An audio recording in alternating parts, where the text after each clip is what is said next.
Allahu, Allahu, Allahu, Allahu, Allahu. Bismillah, walhamdulillah, wassalatu wassalam ala rasulillah wa ala alihi wa sahbihi wa man wala.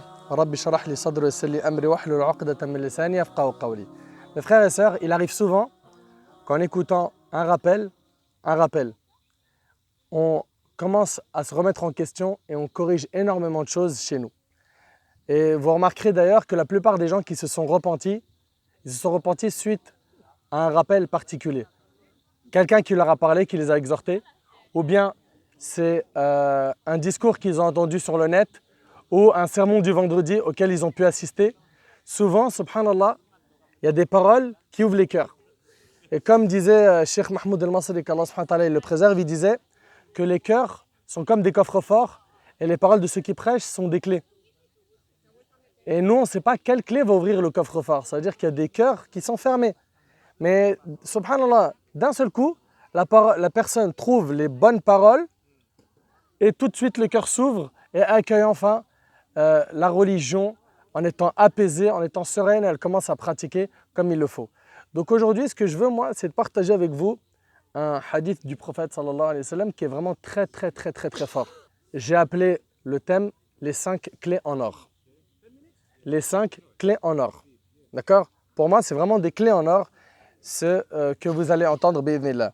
Alors, avant de parler de ces 5 clés, j'ai une question et vous levez la main tranquillement, vous répondez. La question est la suivante: comment être un grand adorateur? Comment être un grand adorateur? Quelqu'un dit franchement, moi, je me suis remis en question et aujourd'hui, j'aimerais bien nettoyer l'ardoise et être un grand adorateur. Vous allez lui dire quoi? Alors je sais tout de suite que dans vos esprits, il y a prie, fait des doigts, lit le Coran, tout ça c'est bien, mais ce n'est pas la réponse que je veux entendre. Apprendre à connaître Allah. Ok, repentir sincère. Connaître la vie du prophète, alayhi salam. La réponse en fait, ça sera le hadith qu'on va étudier ensemble. D'accord? Alors d'abord, ce hadith, quel compagnon le rapporte? C'est Abu Hurayra radiyallahu anhu. Et Abu Hurayra radiyallahu anhu, cet homme-là, subhanallah, il est vraiment exceptionnel. Vous savez pourquoi? Parce que cet homme-là, il s'est converti à l'islam 4 ans avant la mort du prophète alayhi salatu wassalam. Ok?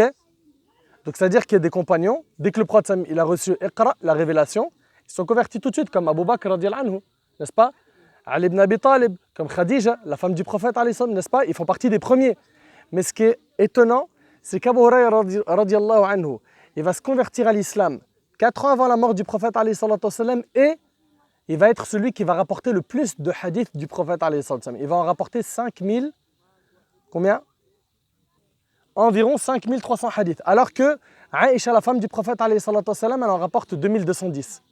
D'autres compagnons vont en rapporter 2600. Mais on voit ici que Abu Hurayra radiyallahu anhu n'a pas perdu son temps. Il a même sacrifié son temps à l'apprentissage de la religion au point où, vous savez qu'est-ce qu'il faisait? Il dormait carrément, il dormait dans la mosquée du prophète alayhi salatu wassalam. Il faisait partie de ces quelques pauvres qui dormaient dans la mosquée du prophète alayhi salatu wassalam et qui vivaient par les aumônes que le prophète recevait. On lui envoyait de la nourriture, de la boisson, du lait ou autre, et c'était de cette manière qu'il pouvait subvenir à ses besoins. Donc là, le prophète sallallahu alayhi wa sallam, il a dit: qui est prêt à prendre de moi ces propos? Écoutez bien. Qui est prêt à prendre de moi ces propos pour les appliquer et pour les enseigner à celui qui les appliquera? Et là, Abu Hurayra radiyallahu anhu, il dit: moi. Et là, le prophète alayhi salatu wassalam profite donc de l'occasion et il dit, en prenant la main de Abu Hurayra, il lui a dit: protège-toi des interdits, tu seras le plus grand adorateur parmi les gens. Écoutez attentivement s'il vous plaît. Protège-toi des interdits, tu seras le plus grand adorateur parmi les gens. Et après, il lui a dit: contente-toi de ce qu'Allah t'a donné, tu seras le plus riche des gens. Ça, c'est la deuxième phrase. Troisième phrase, il lui a dit: agis en bien envers ton voisin, tu seras véritablement croyant. Quatrième phrase, il lui a dit: aime pour les gens ce que tu apprécies pour toi-même, tu seras un bon musulman. Et dernière chose, il lui a dit: et ne ris pas trop car l'excès de rire tue le cœur. Et ne ris pas trop car l'excès de rire tue le cœur. Et le hadith est rapporté par Tirmidhi. Alors, de nos jours, quand on a besoin de remonter la pente, de notre iman, quand on voit qu'on a des chutes de foi, généralement, qu'est-ce qu'on fait? On va se tourner vers les œuvres surrogatoires. On va essayer de faire une umrah. On va lire beaucoup de Coran. On va prier des prières surrogatoires. Et tout ça, c'est une bonne chose. Mais si tu veux réellement te sentir mieux intérieurement, il faut que tu t'écartes du haram. Protège-toi des interdits, tu seras le plus grand adorateur parmi les gens. Vous suivez? Pour qu'une personne se protège des interdits, il lui faut impérativement quelque chose dont on a déjà parlé plusieurs fois, c'est la piété. La piété. Quand tu as la piété, tu commences à faire très attention à ce que tu fais. Pourquoi? Tu as peur d'Allah subhanahu wa ta'ala. Et vous remarquerez que l'être humain, il a souvent peur de quoi? Il a peur de perdre sa liberté, il a peur de la prison, il a peur de la maladie et il a peur de la pauvreté. N'est-ce pas? Ces trois choses-là nous font peur. Oui ou non? Eh bien, la personne qui a peur de ces trois choses-là, on est bien d'accord que si jamais elle est au boulot et qu'il y a une inspection et qu'on va venir, on va lui poser énormément de questions, elle va être en panique, même si c'est une personne qui est clean dans son boulot. L'autre, il est en train de conduire, il a sa ceinture, il a le siège auto, il a tout, limitation de vitesse respectée et tout. Il ne parle pas au téléphone, il voit 3 motos de police, il commence à un petit coup de panique. C'est vrai ou pas? Un autre, il va consulter chez le médecin, et le médecin, après avoir consulté cette personne-là, il vient avec les résultats, et il est comment dire, très calme. Il ne parle pas beaucoup. Il parle pas beaucoup, il vient et lui dit, vous savez monsieur, il ne parle pas. Rien que ça le fait trembler de peur. Pourquoi? Parce qu'on a peur de perdre la santé, de perdre notre vie, de perdre notre liberté, de tomber dans la pauvreté. Et si nous on a peur de tout cela, ben, il faut avoir encore plus peur de la tombe, qui est une prison qui fait très très peur. On devrait encore plus avoir peur du jour du jugement. Parce que ce jour-là, il y en a, ils vont faire faillite. Si toi, tu as peur de perdre ton argent, tu dois avoir peur de perdre toutes tes hasanat en ayant fait des injustices. Et en même temps, toi qui as peur des souffrances physiques, tu devrais avoir peur du feu de l'enfer. Donc cette peur, si elle est bien installée et qu'elle est bien encadrée, tu vas rapidement te retrouver dans le bain de la piété. Et Ahbab el-Karam, il y a un point très important, c'est celui des péchés. Les péchés, le problème, c'est que quand on les commence, rapidement, ça peut devenir une drogue. Et le problème dans le fait que ça devienne une addiction, vous savez c'est quoi? C'est qu'on en arrive à un stade où je ne peux me satisfaire et je ne peux trouver de la joie que lorsque je fais le péché. En d'autres termes, que lorsque je mets en colère Allah. Il y en a certains, ils sont comme ça. Il arrive à tranquilliser son âme que lorsqu'il est dans la désobéissance, que lorsqu'il met en colère Allah. Et ça, c'est hyper grave. C'est hyper grave. Et il est bien, plus facile de s'écarter du péché avant de l'avoir fait la première fois que de s'en détacher après en avoir été accro, comme la cigarette. N'est-ce pas? C'est pour ça, Ahbab el-Kiram, il faut être très vigilant sur ces points-là. Le moyen qui te permettra de te protéger des interdits, on l'a dit, c'est d'avoir la piété, c'est de craindre Allah subhanahu wa ta'ala. Deuxièmement, pour essayer d'aller vite, Inch'Allah, le prophète, alayhi salatu wassalam, il dit « Contente-toi de ce qu'Allah t'a donné, tu seras le plus riche des gens. » Est-ce que nous, on est satisfait de ce qu'Allah nous a donné au niveau de la santé, au niveau de l'argent, au niveau de nos diplômes, notre situation familiale, etc. etc. Ou est-ce qu'on est toujours là à dire « mais il me manque ça, j'ai pas ça, dommage, un tel a, j'ai pas, etc. » Alors que normalement, en islam, comment ça se passe? On doit se comparer à qui? On doit se comparer à ceux qui ont en dessous de nous, n'est-ce pas? En islam, on doit toujours se comparer à ceux qui sont en dessous de nous. Le prophète alayhi salatu wassalam, a dit « À chaque nation une tentation et la tentation de ma communauté sera l'argent. » Sera l'argent. Et le prophète alayhi salatu wassalam, a dit « Si le fils d'Adam avait une vallée d'or, qu'est-ce qu'il dit alayhi salam? Il en souhaiterait une deuxième. On est trop gourmand, on aime trop l'argent. » Et le prophète alayhi salatu wassalam, nous enseigne « Regardez ceux qui sont plus bas que vous et ne regardez pas ceux qui sont plus hauts. » Et puis quand Allah subhanahu wa ta'ala, il nous donne des bienfaits, par exemple l'argent, il faut apprendre à le remercier avec l'argent. Comment? En donnant de cet argent. Parce que le remerciement, ça passe par 3 étapes. Par le fait d'être reconnaissant par le cœur, par le fait de le prononcer par la langue, et troisièmement, par le fait d'exprimer ce remerciement par les membres. Et quand on remercie Allah, Allah il a dit Azza wa Jal, wa la in shakartum la azidanakum. Si vous me remerciez, très certainement je vous rajouterai. Donc si tu veux qu'Allah te rajoute, donne. Habitue-toi à donner en guise de reconnaissance pour tout ce que tu possèdes. Et regardez un petit peu ce qu'il nous dit le prophète. Celui d'entre vous qui se réveille en sécurité parmi les siens. C'est notre cas ou pas? On se réveille en sécurité ou on se réveille avec la panique d'un bombardement d'avions ennemis? Ce n'est pas notre cas. On se réveille tous les jours en sécurité, n'est-ce pas? Celui qui se réveille le matin en sécurité parmi les siens. 2. Ne souffrant d'aucun mal. 3. Possédant la nourriture de sa journée. C'est comme si on lui avait amassé tous les biens de la vie d'ici-bas. Celui-là, c'est quelqu'un qui est au max, qui est au top. Il a quoi? 3 choses. La première, il se réveille en sécurité. 2, il est en bonne santé. 3, il a de quoi se nourrir. Et donc de cette manière-là, il va avoir la facilité. Quand quelqu'un étudie ces hadiths, il a une facilité à dire Alhamdulillah, franchement, moi qui est là toujours à me plaindre, quand même, j'en ai un paquet. C'est vrai ou c'est pas vrai? Et subhanallah, cette dunya, ce n'est pas une demeure de stabilité. Elle n'est pas stable. Aujourd'hui, tu es riche, demain, tu peux ne pas l'être. Et combien on en a vu des gens comme ça? Ils étaient dans le top au niveau de l'argent et puis le lendemain, ils s'est retrouvé surendettés à cause de je ne sais quel crédit ou je ne sais quel projet ou quel business. Et ça y est, il a basculé, il est devenu pauvre. Au point où il mérite la zakat. Cette sœur ou ce frère était en haut au niveau de son poste et il l'a perdu. Et c'est comme ça. Et un autre, il n'en avait pas. Et aujourd'hui, il est dans un bon poste. Et en fait, cette dunya, si tu la comprends bien, tu comprends qu'en fait, elle n'est pas stable. Ce n'est pas une demeure stable.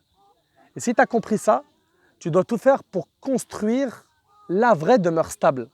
Dès maintenant. Vous savez, quand on commence à construire pour monter un immeuble, premier coup de pelle et on y va. Là, pareil, ils sont où tes coups de pelle pour construire dans ta tombe et dans l'au-delà?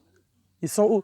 C'est pour ça que c'est hyper important, Ahbab al-Karam, d'être toujours reconnaissant vers les bienfaits d'Allah. Et il ne faut pas être dans l'envie blâmable. L'envie blâmable, c'est souhaiter la disparition du bien de quelqu'un. Par exemple, Yassine, il a acheté le dernier 4x4 BM. Okay, je le vois, je suis tellement jaloux que je souhaite que son 4x4 il disparaisse. Et bien le prophète, ça me dit, méfiez-vous de l'envie, car l'envie brûle les bonnes actions, tout comme le feu brûle le bois. Vous suivez? C'est hyper dangereux. Et nous, malheureusement, on connaît ce péché.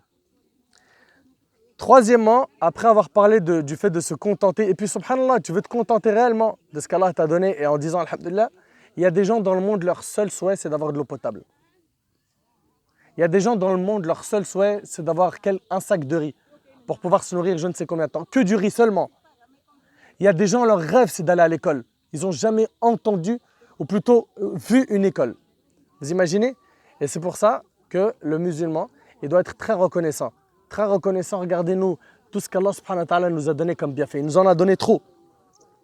Troisième phrase du hadith, le prophète a dit « Agis en bien envers ton voisin, tu seras véritablement croyant ». Alors le voisin, c'est qui? Aïcha radhiyallahu anha, la femme du prophète, elle a dit que le voisin, c'est les 40 maisons qui se trouvent autour de notre maison au niveau nord, sud, est, ouest. Les 40 maisons de chaque côté, c'est eux nos voisins. Vous imaginez? Nous on croit que c'est celui du palier seulement. Non, non. C'est-à-dire un quartier complet, ça peut être tes voisins. Eh bien ces gens-là, ils ont un droit sur toi. Et le prophète alayhi salatu wassalam, a dit, par Allah, il n'est pas véritablement croyant. Par Allah, il n'est pas considéré véritable croyant. Il a juré. Hein. Et en fait, après on lui a dit qui? Il a dit celui dont son voisin n'est pas à l'abri de son mal. Il lui fait du mal. Comment? Il le dérange à pas d'heure. Surtout, allez, on ne va pas se voiler la face. Beaucoup d'entre nous, ils habitent dans des logements sociaux, les HLM. Ok? Comment ça se passe dans les HLM? Vous savez comment ça se passe? T'éternues chez toi, ton voisin, il te dit Arhamoukallah. C'est vrai ou pas? Tellement le mur, il est fin. On entend tout. C'est pour ça qu'il faut faire super attention à ne pas mettre du Coran très fort et déranger le voisin, même si c'est du Coran. D'accord? Ou bien on crie à pas d'heure, les enfants ils jouent, ils courent, c'est des ninjas dans la maison. Il faut être très très très vigilant sur tous ces points. D'accord? Et le prophète alayhi salatu wassalam, a dit, l'ange Gabriel n'a pas cessé de me recommander le voisin à tel point que j'ai cru qu'il allait avoir droit à mon héritage. Vous imaginez un peu? Tellement. Et Abdullah ibn Amr, quand on sacrifiait une bête chez lui, il disait, est-ce que vous avez d'abord commencé par donner à mon voisin juif? Et c'est pour ça que même nos voisins non musulmans, ils doivent voir et goûter à la beauté de l'islam par notre comportement. Comment? Mashallah, tabarakallah, on fait des plats, on est 3 dans la maison, on fait des plats pour 16. Donne un plat aux voisins. C'est vrai ou pas? Fais-leur plaisir. Tu as fait des gâteaux pour tel événement ou tel autre. Distribue. Fais rentrer la joie dans leur cœur.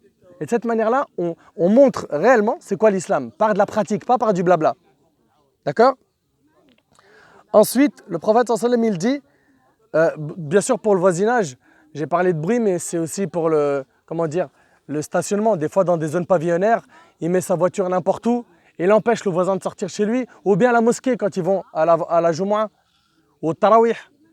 Tous les voisins, ils sont là en train de maudire la mosquée à cause de quoi? Du stationnement. Il y en a, ils disent, j'ai juste envie de rentrer chez moi.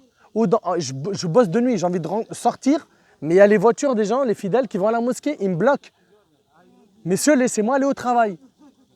Et ça fait mal au cœur. Ça fait mal au cœur, donc il faut faire super attention et surveiller son comportement.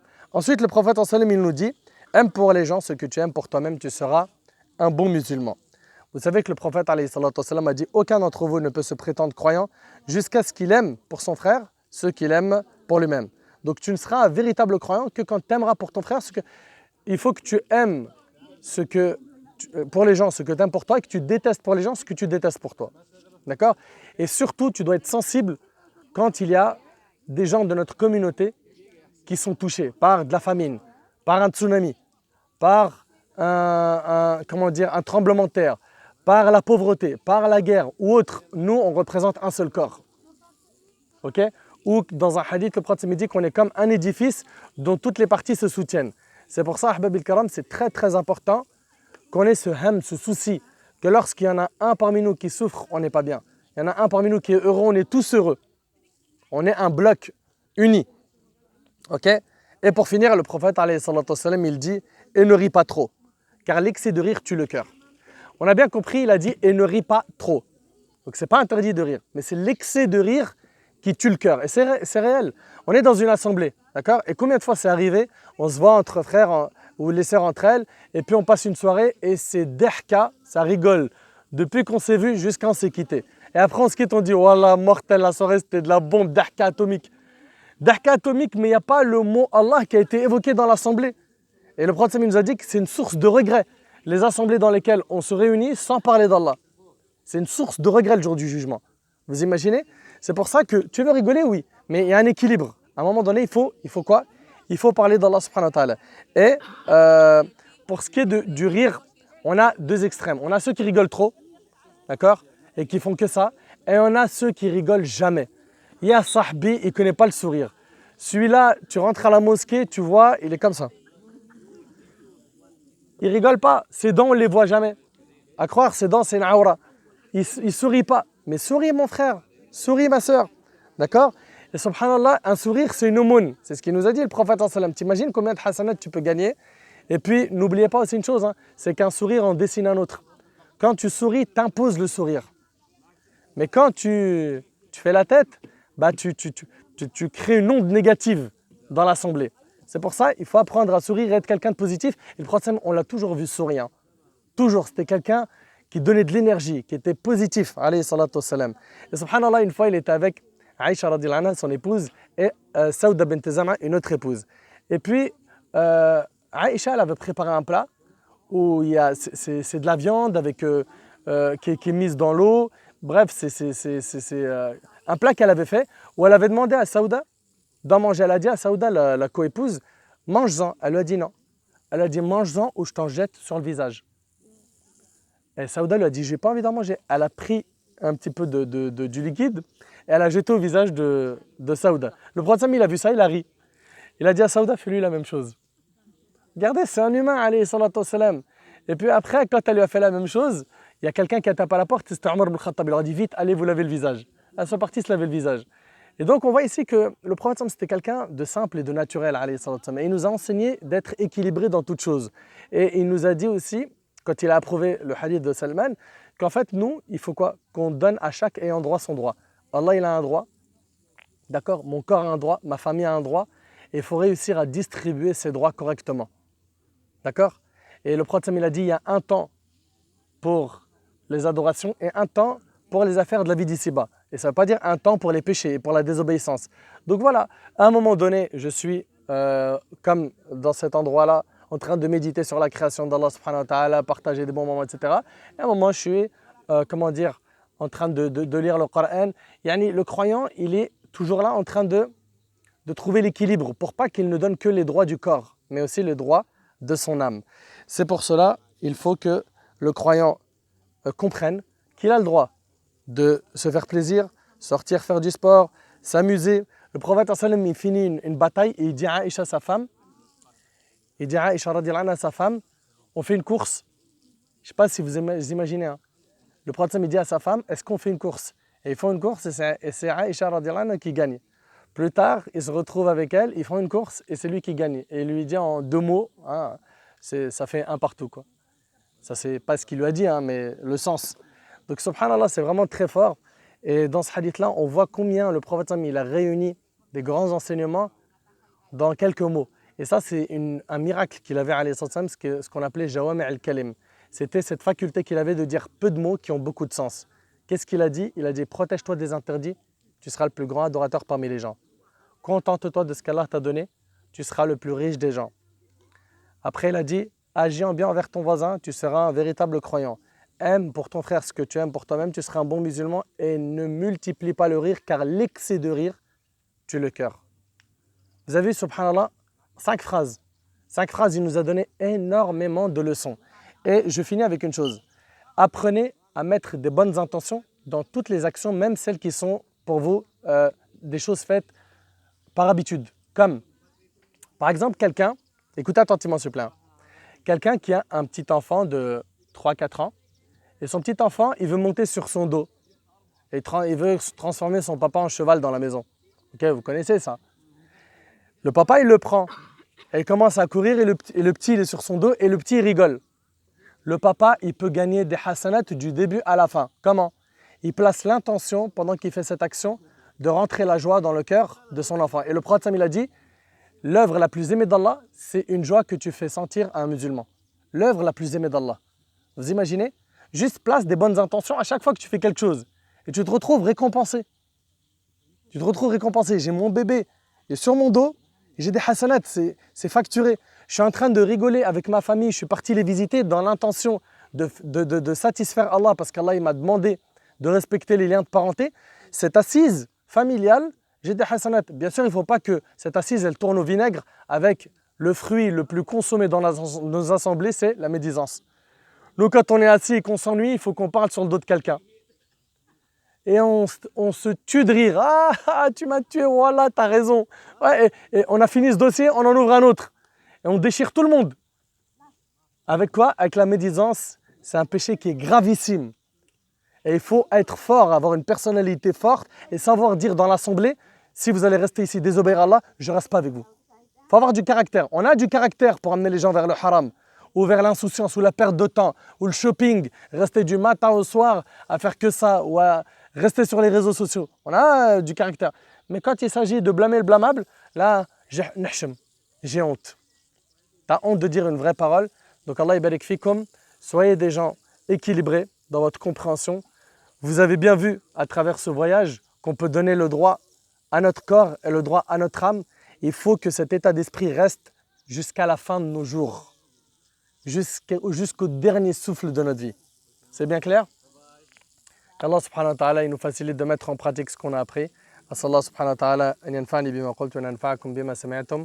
هذا ما أعلم والله عز وجل أعلى وأعلم سبحانك اللهم بحمدك أشهد أن لا إله إلا أنت أستغفرك وأتوب إليك جزاكم الله خير والسلام عليكم ورحمة الله